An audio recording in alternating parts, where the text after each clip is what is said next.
I'm here with the man of the hour at Black Hat, Cody Brocious, who is a Mozilla software developer, but he presented some interesting research last night, as you probably have seen, where he found a way to enter through a hotel lock. Cody, thanks for joining us. Hi. Tell us exactly what this vulnerability is all about, and I think you have some of the gear with you. You have the lock, and you also have the opening device. Yep. I have the opening device here, which is built all around a simple Arduino chip, nothing special. The actual vulnerability exists because they allow direct memory access through the programming port on the lock, which allows you to read out all the values needed to open the lock. This vulnerability exists in approximately 4 to 10 million locks. Wow. All by the vendor Onity. And so how many different manufacturers make hotel locks? There are quite a few. There are 3 big ones, of which Onity is one of them. Okay. How long did it take you to discover this vulnerability, and was it difficult to discover? There was about a 3-year reversing period for all of this, but that included reversing more of the Onity system. This vulnerability itself was a period of maybe 6 months working part-time on it, and it was not difficult. There were a lot of details there, but the vulnerability itself is very, very simple.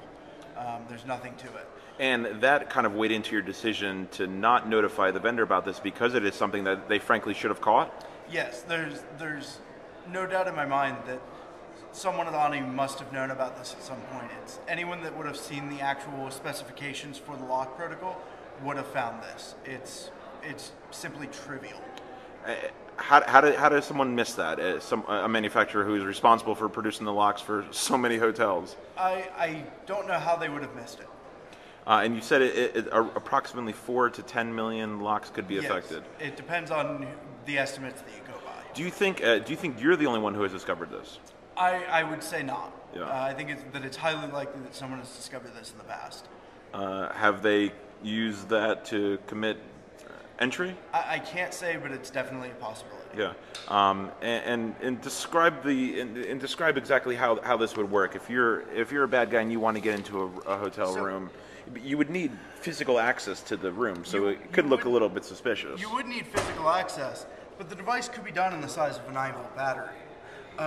This device is obviously larger. I'm not a hardware engineer, but it could be done in the size of a 9-volt battery trivially, and you would just need to take that and connect it to the bottom of the lock, and the lock would open.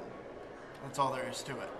You went around Forbes, we should credit them, they were the first person to have the story, and you went around with them and tried this on a couple of different locks without an incredible amount of success, but you were successfully able to get into one of the locks? Correct, yes. There's a bug in the implementation here that caused it to not work on certain circuit board revisions.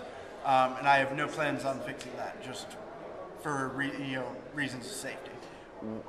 So, assuming now you've published the research, it's on your website. What's your website? It's daeken.com, DAEKEN.com. You're going to have to assume the manufacturer has seen the research or knows about it now. I would hope so. Is this an easily fixable problem? It is not. This can be fixed, but the only way to do that is by replacing the circuit boards on each of these locks, as well as updating the hardware that talks to the locks. So this is not an easy undertaking. So how would it be a lot of money spent to replace this? I mean, would it be worth the effort to do it? I would imagine when this media coverage continues to keep hitting. Yeah, I believe so. I think this comes down to a matter of security and safety of hotel guests. I can't imagine that this will go over well with hotel owners or hotel customers. And this is for all types of hotels, covering all different chains, yes. High end, low end. Yes, most chains use Onity locks in at least some of their properties. Almost all of the big chains use all of the major vendors, depending on the property. This sort of vulnerability, might it be seen in some other products? It could be. I highly doubt that this specific vulnerability would be. I don't see any reason why it would be. And due to the simplicity of it, I find that this type of vulnerability won't likely exist in others. But I can't speak to their security, having not worked on them. Could you see in the wild attacks, so to speak, happening as a result of this? I mean, all the research is there now. Did you hold anything back? No, nothing was held back. at the end of the day, I felt that getting the information out there was valuable, and we will most likely see in the wild attacks. As sad as that is, we will see people that will use this for malicious purposes. But information cuts both ways, sadly. Yeah, and I saw you talking to a couple of fellow researchers, and they're pretty impressed by the work you've done here. Yeah.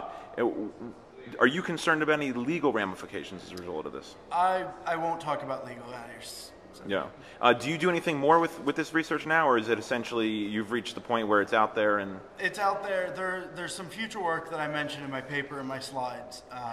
And if anyone is interested in taking on some of that, I'd love to lend a hand, but I don't really have any plans for the future with these specific locks. Yeah. And again, I'm not trying to dial up the fear factor of all this, but it's trivial to exploit, and it doesn't cost a lot of money either. Correct.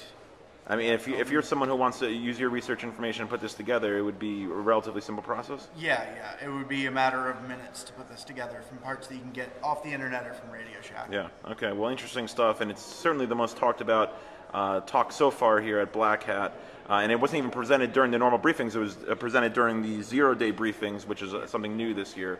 So that was last night, which was Tuesday. Okay. Well, Cody Brocious, a Mozilla software developer, thank you so much for joining us today, and excellent work. Thank you.